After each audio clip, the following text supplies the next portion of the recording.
بسم اللہ الرحمن الرحیم حافظوا علی الصلوات والصلاة الوسطی وقوموا للہ قانتین صدق اللہ العظیم۔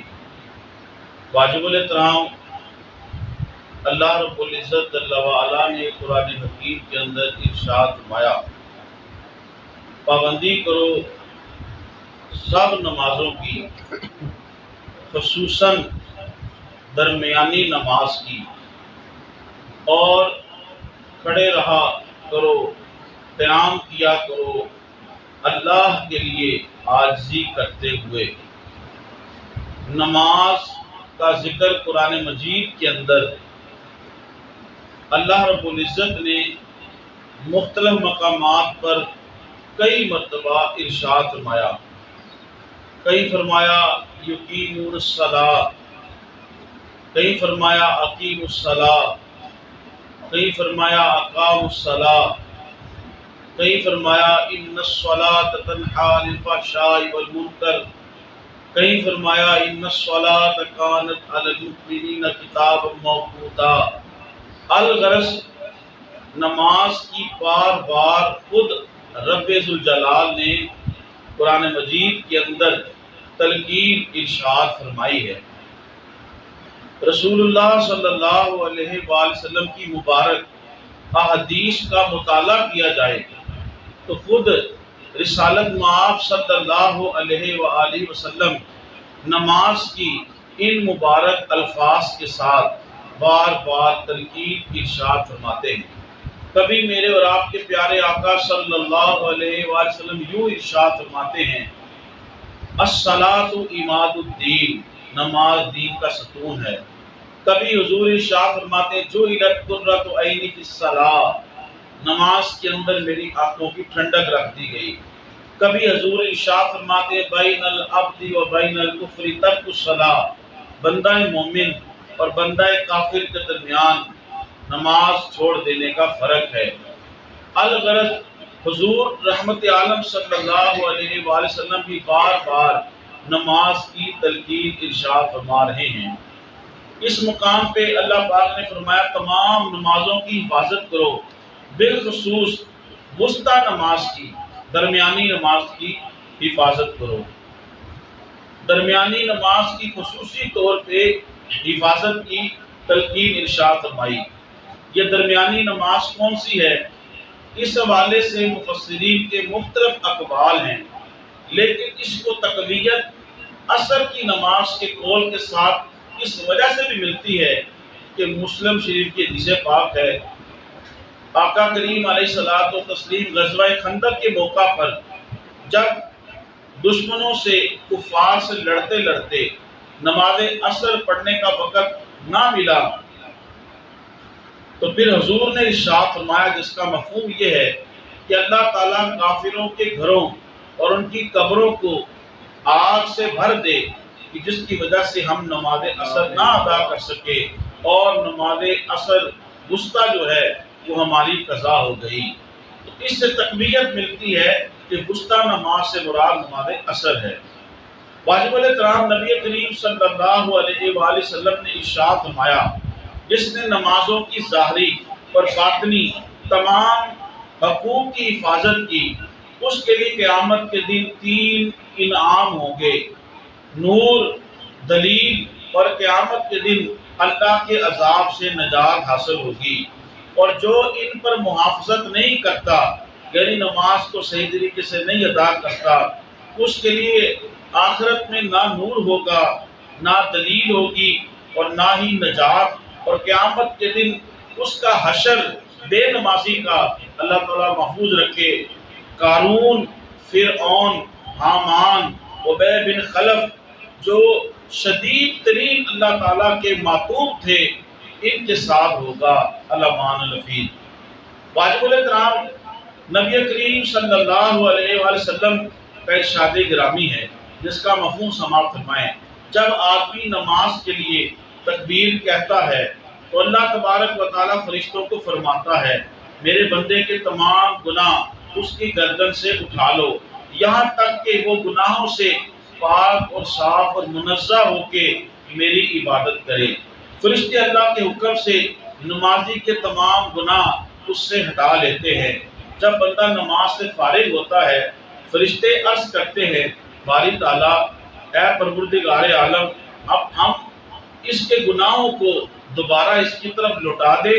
تو اللہ تبارک و تعالیٰ ارشاد فرماتا ہے، اے میرے ملائکہ، اے میرے فرشتوں، میری شان بندہ نوازی اور میری شان کرم نوازی کے لائق نہیں ہے کہ جب میں نے گناہ ایک مرتبہ معاف کر دیے، اٹھا لیے، اب دوبارہ ان کے اوپر گناہوں کا بوجھ ڈالوں۔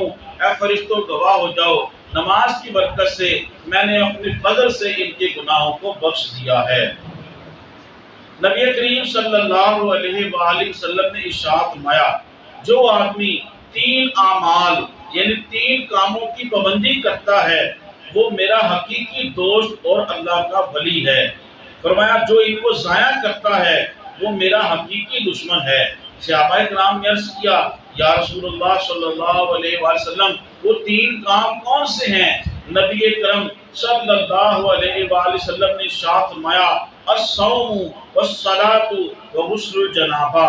وہ 3 کام یہ ہیں، روزہ رکھنا، نماز ادا کرنا اور غسل جنابت کرنا، یعنی ناپاک ہوتے ساتھ ہی فوراً غسل جنابت کرنا۔ واجب الاحترام نبی کریم صلی اللہ علیہ وآلہ وسلم نے بار بار نماز کی تلقین ارشاد فرمائی۔ چنانچہ نماز نہ پڑھنے کے حوالے سے حضور نے ارشاد فرمایا، قیامت کے دن جہنم سے ایک بچھو نکلے گا جس کا نام حریش ہوگا، اس کی لمبائی آسمانوں اور زمین کے برابر ہوگی اور چوڑائی مشرق سے مغرب تک ہوگی، اور جبرائیل امین ان سے پوچھیں گے، اے حریش تو کس کی تلاش میں ہے، تو کہاں جانا چاہتا ہے؟ تو وہ جواب دے گا، میں قیامت کے میدان میں جانا چاہتا ہوں اور 5 بندوں کی تلاش میں ہوں۔ ایک جو آج ہمارا موضوع ہے، نماز کا تارک، نماز کو چھوڑنے والا، بے نمازی، اس کو وہ ڈسے گا۔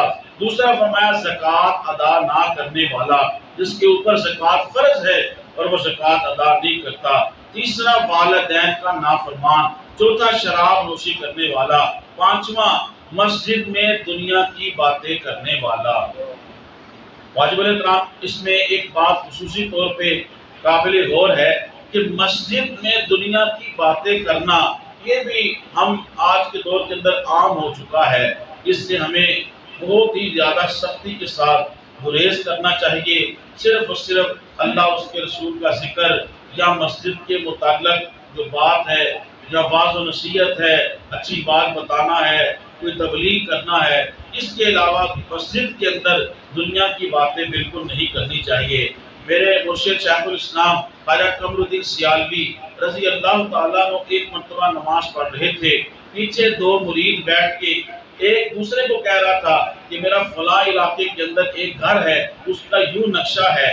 اتنی بات کہی، جب شیخ الاسلام خواجہ قمر الدین سیالوی رضی اللہ تعالیٰ عنہ نماز سے فارغ ہوئے، آپ انتہائی جلال میں اپنے مرید کو کہتے ہیں کہ مسجد میں رہتے ہوئے اپنے گھر کی باتیں، یعنی آپ نے اتنی بات کو بھی نامناسب سمجھا۔ تو واجب الاحترام مسجد کے اندر صرف اللہ اور اس کے رسول کا ذکر کرنا چاہیے۔ واجب الاحترام کسی آدمی کا اکیلے نماز ادا کرنا اور باجماعت نماز ادا کرنا 27 نمازوں کا فرق ہے۔ یعنی جو باجماعت نماز ادا کرتا ہے، اللہ تعالیٰ اسے ایک نماز باجماعت ادا کرنے پہ اپنے فضل سے 27 نمازیں ادا کرنے کا ثواب عطا فرماتا ہے۔ نبی کریم صلی اللہ علیہ وسلم نے ارشاد فرمایا، جو آدمی باجماعت 5 نمازیں ادا کرتا ہے، اس کو 5 انعامات سے نوازا جاتا ہے۔ وہ دنیا میں فقر و افلاس سے محفوظ ہوگا، اسے قبر کے عذاب سے نجات حاصل ہوگی۔ قیامت کے دن اس کا نامہ اعمال اس کے دائیں ہاتھ میں دیا جائے گا۔ یاد رکھیے، قیامت کے دن جس کا نامہ اعمال دائیں ہاتھ میں دیا جائے گا وہ کامیاب ہوگا۔ اس لیے جب ہم وضو کرتے ہیں تو جب دایاں ہاتھ دھوتے ہیں تو دائیں ہاتھ دھونے کی دعا یہ ہے، اللہم آتینی کتابی بیمینی وحاسبنی حسابا یسیرا۔ اے اللہ، قیامت کے دن میرا نامہ اعمال میرے دائیں ہاتھ میں دینا اور میرے حساب کتاب کو میرے لیے آسان کر دینا۔ نماز پڑھنے والا پل صراط سے بجلی کی طرح گزر جائے گا، اسے اللہ تعالیٰ بغیر حساب اور بغیر عذاب جنت میں اپنے ذمہ کرم سے داخل فرما دے گا۔ نبی کریم صلی اللہ علیہ وسلم نے ارشاد فرمایا جو آدمی گھر میں وضو کرتا ہے پھر جماعت با جماعت نماز کی نیت سے مسجد کی طرف چلتا ہے تو اس کے ہر قدم کے ساتھ اسے ایک نیکی عطا ہوتی ہے، اس کا ایک گناہ مٹا دیا جاتا ہے، یہاں تک کہ جب وہ مسجد میں پہنچتا ہے تو اس کے گناہ معاف کر دیے جاتے ہیں اور نماز کا ثواب پھر اس کے اوپر زائد ہے۔ واجب الاحترام نماز کے اتنے زیادہ فضائل بیان ہوئے اور نماز چھوڑنے کی اتنی زیادہ وعیدیں ہیں کہ آپ سن کے حیران ہو جائیں گے کہ نماز کی اتنی اہم جو ہے وہ اللہ کی بارگاہ میں اس کا مقام ہے، اور نماز ہمارے اسلام اور دین کا اہم ترین رکن ہے۔ میں اپنی بات کو اس پہ ختم کرتا ہوں کہ آپ 30ویں پارے کا مطالعہ کریں، سورہ ارایت الذی یکذب بالدین پڑھیں، اس کے اندر آتا ہے فویل للمصلین، ویل ہے ان نمازیوں کے لیے، ویل یہ جہنم کی سب سے نچلی وادی ہے، یعنی بہت زیادہ عذاب ہے ان نمازیوں کے لیے۔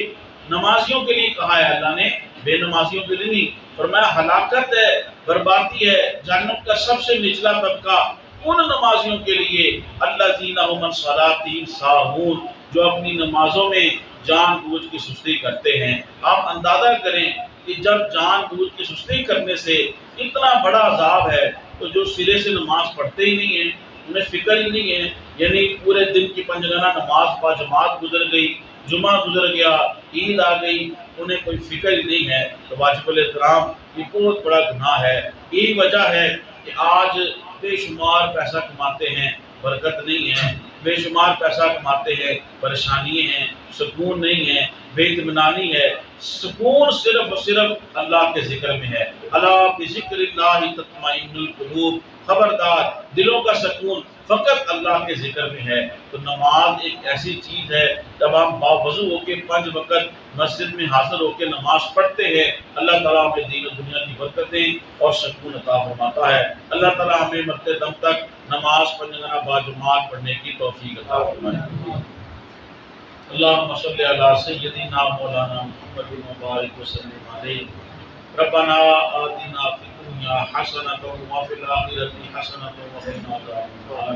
پروردگار عالم تیری توفیق سے رمضان شریف کا روزہ رکھا، مسجد میں بیٹھ کے تیرے پاک گھر میں تیرا اور تیرے مقبول بندوں کا رسول پاک صلی اللہ علیہ وسلم کا ذکر کیا اور سنا، اس حاضری کو شرف قبولیت عطا فرما، ہمارے ماہ رمضان کی عبادات کو قبول فرما، ہمارے صغیرہ کبیرہ گناہوں کو معاف فرما، مالک کریم بیماروں کو شفا عطا فرما، جو مسلمان چلے گئے ان کی مغفرت فرما، تنگ دستوں کو وسعت رزق عطا فرما، مالک کریم مقروضوں کرنے سے خلاصی عطا فرما، مسبب الاسباب تیری رحمت عروج پہ ہیں، جو بے اسباب ہیں اپنے فضل سے رمضان کی برکت سے انہیں دین و دنیا کے بہترین اسباب عطا فرما، تمام حاضرین کی دلی نیک حاجات کو پورا فرما، سب کے گھروں پر اہل و عیال پر اپنا فضل و کرم فرما، حضور نبی کریم صلی اللہ علیہ وسلم کی زیارت اور آپ کے روضہ پرانوار کی بار بار عبادت حاضری اور حج عمرے کی سعادت عظیم عطا فرما، عالم اسلام اور پاکستان کی خیر فرما، امت مسلمہ کی خیر فرما، وصلی اللہ تعالی علی خیر خلقہ محمد وعلی آلہ واصحابہ اجمعین برحمتک یا ارحم الراحمین۔